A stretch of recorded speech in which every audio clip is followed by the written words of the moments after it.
Hi, friends. Thank you for joining me here at Mindful Seed for another lesson on social and emotional learning. I'm glad to have you here. How are you all doing in our forced confinement? I think some of us like it much better than others. And so, just a little check-in with where you are for yourself. Today, our lesson is going to be on taking good care of yourself and the different parts of the self that need care. And in these times of being home, it can be a lot different than our normal go about our everyday, go to school, go to work life. And so what we'll cover are four specific areas: our physical activity and our exercise, our quiet time, uninterrupted, unscreen time, no screens allowed, our healthy eating habits, and adequate sleep. And so we'll take a look at those different areas and how we can kind of check in with where we are at and what we might be able to do to improve them just a tiny bit more. And so there is a breathing exercise in the lesson. And if you are using the Youth Positive website for the lessons, I think this one is called Taking Good Care of Yourself. So please look for that. Again, youthpositive.net on the free sources. We will do together a breathing practice called NX breathing. And the N is for inhale and the X is for exhale. And it is a patterned breathing of having a longer exhale than the inhale. And so what that does is it really helps to quiet the nervous system. Again, we remember to breathe in the belly with a big, full, expansive belly and not up in the lungs. When we breathe up in the lungs, we create more anxiety and more stress. So sit up nice and tall, both feet flat on the floor. Find a nice tall spine, shoulders relaxed away from the ears, and then just check in that the hips are over the shoulders so the spine is tall, lungs can get open, chest open, and find your breath. If you like to close your eyes, please close. And if not, you can just gaze down. Just at your lap or your knees is fine. Let go of a long exhale. Slow and steady and even. Lips together, teeth apart. Take a big, slow inhale. Let the belly expand, expanding through the lungs. And then exhale one more time. And we begin just by settling the breath. The NX breathing will inhale for the count of 4. Excuse me. And then we'll exhale for the count of 7. All right. Your count is going to be different than mine, so please count on your own. We'll do one together as we get started to kind of get the gist of things, and then you will go on your own. Again, it's inhaling for the count of 4 and exhaling for the count of 7. And so just as a practice together, you would inhale 2, 3, 4, exhale 2, 3, 4, 5, 6, 7. Please count on your own. Inhale.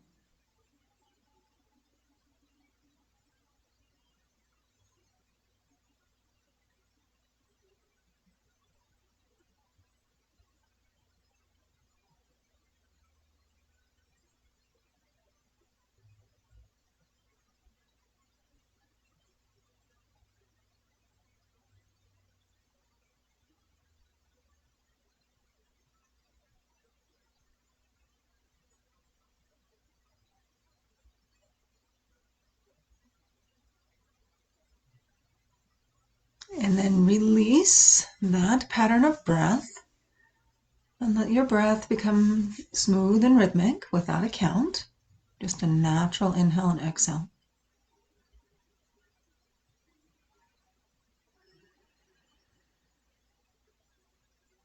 And then feel into the soles of your feet on the floor, your seat on the chair. Nice tall spine. And then as you're ready, you can open your eyes and just kind of check in with yourself how that breathing pattern makes you feel. And if you feel comfortable and calm, if it does create a little anxiety for you. And mostly this breath will help us to feel calm and centered. If it does feel a little unnatural, you can shorten the exhale to 6. So inhale for 2 and then exhale for 6. And that usually will help things be a little more calm. And so we look then at these different areas of taking good care of ourselves during our time at home. And the first one is our physical activity and our exercise. We know how important exercise is for the body. Our physical bodies are designed to work and to move. We grow and develop due to weight-bearing activity. So we know that sitting around on the couch all day long is not a good idea for us. And so we get up and move. And as we're kind of getting started in this, we can do a self-check-in. I'm just taking this one right from the lesson. And just check in for yourself on the average day. And maybe we go average since our time of being at home. Okay, so maybe it is, 2 weeks? For the last 2 weeks, maybe it's 3. Oh, anyway, for the last 2 weeks, how much movement do you get in your average day? And so just kind of gauge yourself from 0 to an hour, maybe, or hour and a half, right? And just keep that in that range there. And where do you fall? Do you fall over near the none side of the spectrum, or do you get about an hour a day? Now, the really great thing about exercise that is beneficial is a walk. Just walking is enough to get our physical metabolism up, to get our energy levels up, to help our lymphatic system, and just walking, gentle walking with your dog down the road. And then, of course, all the way up to our high intensity interval training, our weight training, yoga. I don't know if anybody does aerobics anymore, but maybe it's coming back into vogue with all the online stuff that's happening. And so, where are you? And checking in with that level, most days, what is the activity that you do? For me, I've been walking and yoga. That's kind of the norm of my life, but I've added walking, and it makes a difference. My body just feels better. And so if you are on the lower side of that spectrum, think for yourself, and then maybe you're jotting down, or maybe you can remember 2 things, just 2 things that you can do to get more exercise every day. And maybe it's scheduling it in for yourself. Maybe it's taking the dog out for a walk. Maybe it's cleaning up the poop in the backyard. That counts too. So you've got a couple ideas, and then list for yourself very, very specifically, what one thing will you do? And we know from our researchers in the positive psychology field that when we identify and write down one thing, we have a better chance of doing that than thinking about a whole bunch of things that we might do. So that one thing that you will do most days. Okay. And then we move into our uninterrupted quiet time. And again, the world that we live in now, from our homes with our technology, all of our stuff having moved online, this one's tricky at this point along the way. And because it's tricky, it is super, super important. We need to be unplugged and out from behind a screen. Our brain processes all the incoming stuff of all day long. Our brain processes that when we're quiet, when we're not stimulated by a screen or by music or by conversation. And so there's this beautiful phrase that I really, really like. I don't know, it might be my favorite. Silence is to the soul what water is to the body. And our soul, our self, our whole functioning organism doesn't work so well if we don't get quiet time. And so, how much quiet time are you getting? My screen time has actually gone up, way up. since we've been in our enforced retreat. I'll say it that way. And so again, rate yourself from none all day long to up to an hour. We'll just go hour. Where are you on that spectrum? Yeah. And then, what two things might you do to be able to ensure that at some point along the way, give yourself a chunk of 10 minutes, for at least 10 minutes, you are unplugged, and unplug even wireless technology, right? No wireless headphones, leave your phone away, close your laptop, go outside. When you go for your walk, try this. It's revolutionary in a really funny sense of the way of revolutionary. Go for a walk without your technology, right? Leave your phone at home. You'll be fine. You're close to your house. And experience what that is. Listening to nature, looking at the sights around you. That counts as quiet, unplugged time. So use that. There's some benefits of unplugged time that I would like to share with you. These, again, they're right in the lesson, so you don't have to write them down. You can find them written in the lesson. You have an increased sense of well-being, calmness, and contentment from being unplugged and quiet. You want to feel better about your life? Unplug.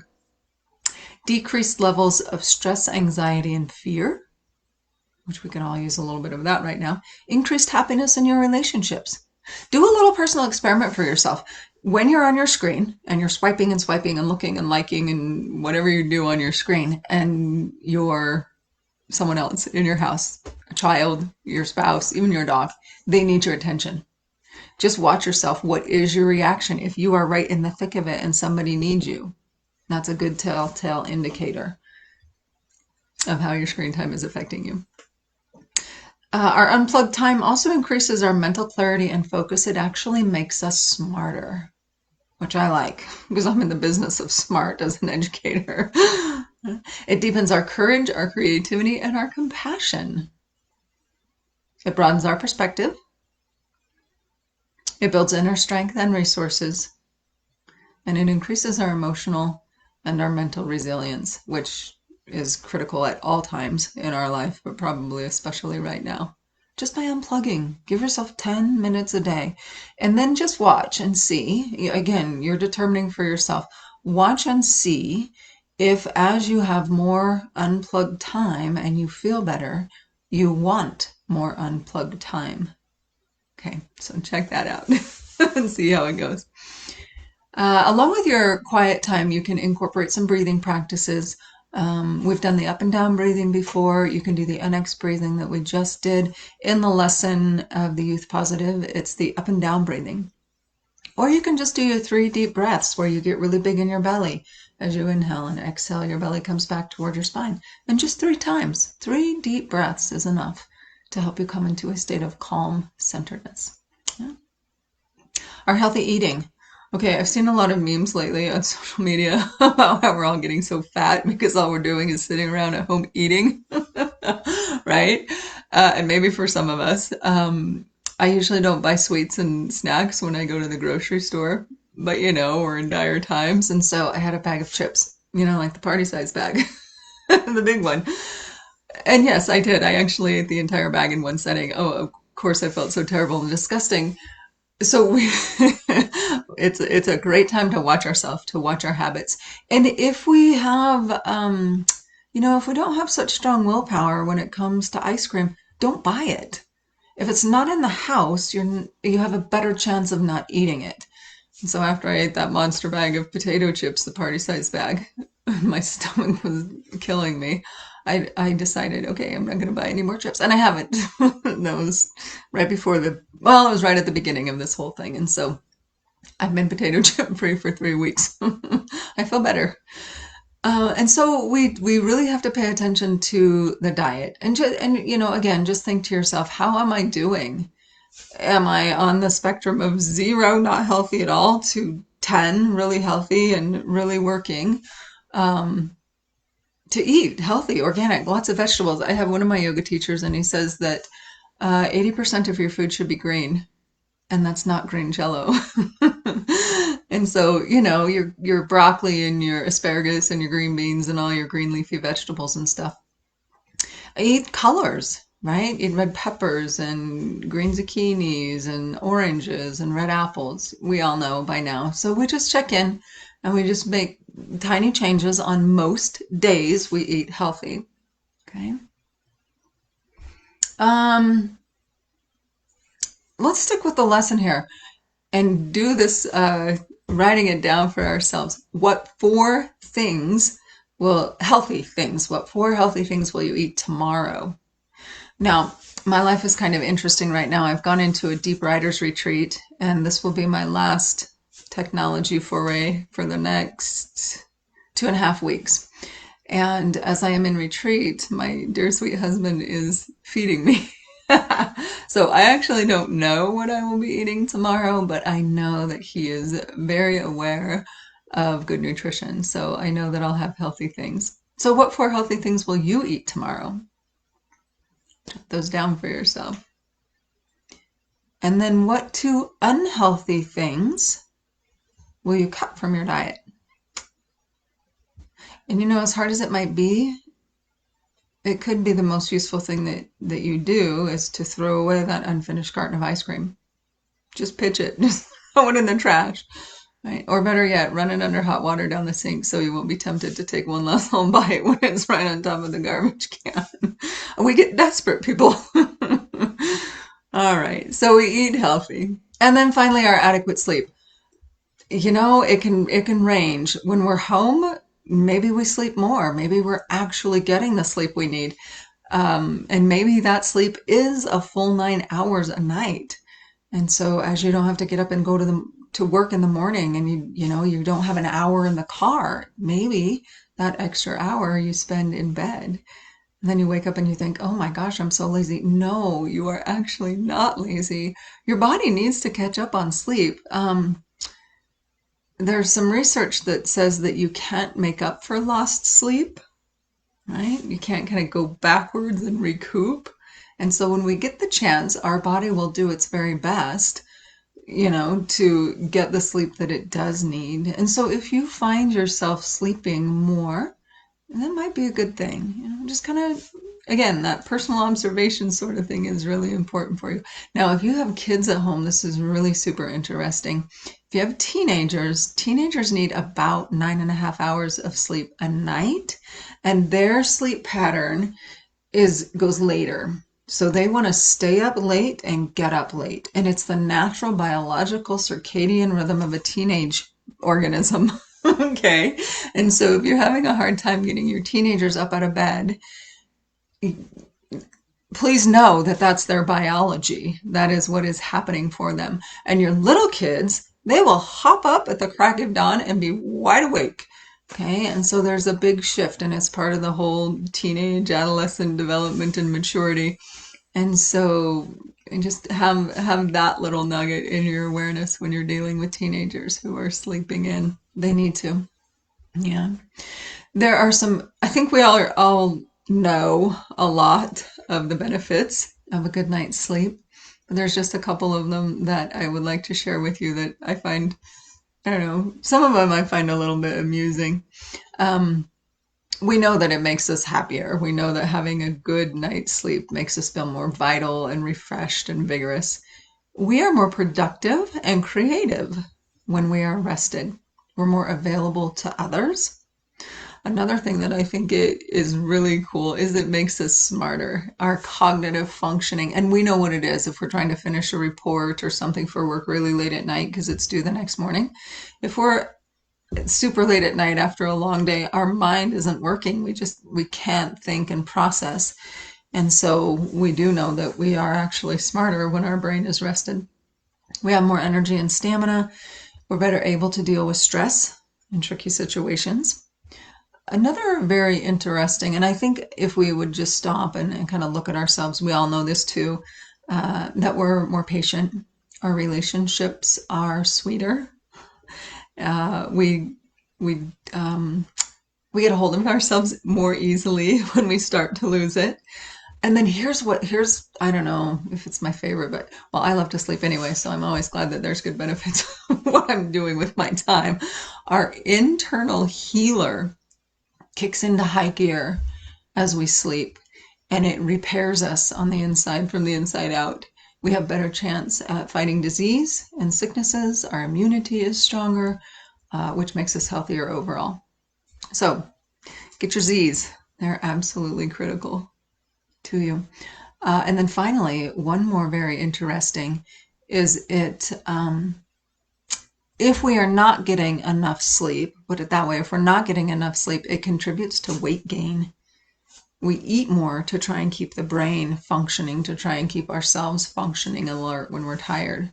So if you're on a dedicated regime to keep yourself really healthy and maybe to lose weight, make sure that you're checking in with your sleep and the quality of your sleep. Yeah.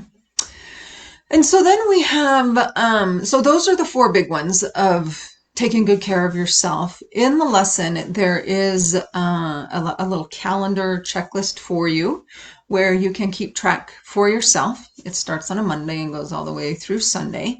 And you're just keeping track of your physical activity and exercise. And maybe for you, if it's every day, you just put a check mark. But maybe you're a little more detailed and you want to know how many minutes. And so you can write in the minutes per day that you exercised. You can write that. Your meditation and your breathing practices are there. Your uninterrupted quiet time. And again, a check mark is just fine, but if you like specifics, write in how many minutes you're unplugged. If you're keeping track of screen time, when you start this, capture day 1, 9.5 hours. Good grief. Okay. And yes, it'll be different now that we're all learning and working from home. So keep that in mind. But keep track of that screen time. And then I don't know, on this one, it's a check-in every day, but maybe you have a goal for 5 days. I want to decrease my screen time by 1 hour as an average. And so you can check in that way too. And then with our healthy diet, there's a place for you to check how many fruits and veggies you eat, lean meat and proteins, and then things we're trying to avoid, sugar and sweets, and then no processed or fast food. Yeah, so just it kind of breaks it apart in the dietary section there for you. And then sleep. How much sleep are you getting? And so it's a nice way for you to have a pretty complete perspective of taking care of yourself, the parts of you that contribute to the whole, and how healthy and content you are with life. Growing up, there were 6 kids in the dollhouse. There was always somebody to play with, and most of the time there was always somebody to pick a bickering argument with as well. My mom was home most of the time that we were kids. My dad worked away from the house, but some days he was there showing horses and branding calves. And so we were used to 6 people on top of each other all of the time. And when everybody else went somewhere and you were left by yourself, or there was only one other sister or the brother, it was really, really lonely. And so that's kind of the way my life is full of people and exuberance and noise, and I liked it.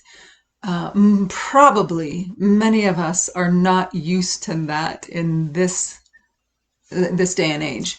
Our kids all go to school. Mom and dad go to work. Kids have after school activities and practice and this and that and the other thing. And maybe we eat dinner together. Maybe we watch a TV program. Maybe we do a puzzle together. Maybe some of us still read with our families a good storybook. And now, again, in these interesting times, probably everybody is home on top of each other all day long. And so taking care of yourself will help you to manage taking care of the rest of everybody else that is in your house with you.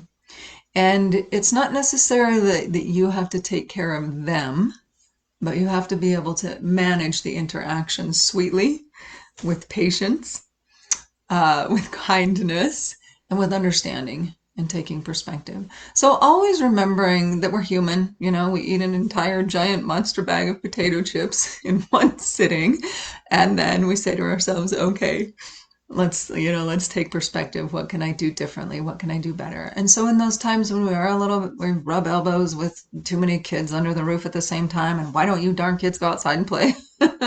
Right? Just please give yourself permission to be fully human and to mind your overall health, to take good care of yourself so that you can take good care of others. So thank you for joining us again on Mindful Seed. Always happy to have you here. Always grateful for the sweet comments and for the shares and the likes. So thank you so much for that. Again, the lesson for today, taking good care of yourself, is found on youthpositive.net. And I am going back into my deep retreat. This is my last little adventure, and then I'm going in. So I will not be here with you for the next 2 weeks, but Stephanie will be.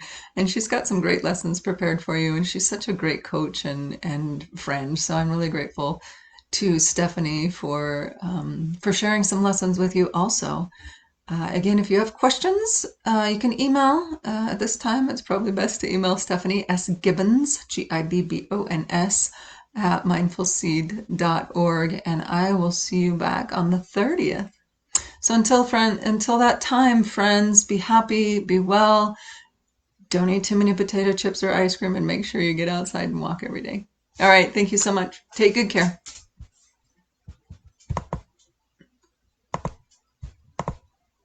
Hey, it won't stop. Just a second. There we go.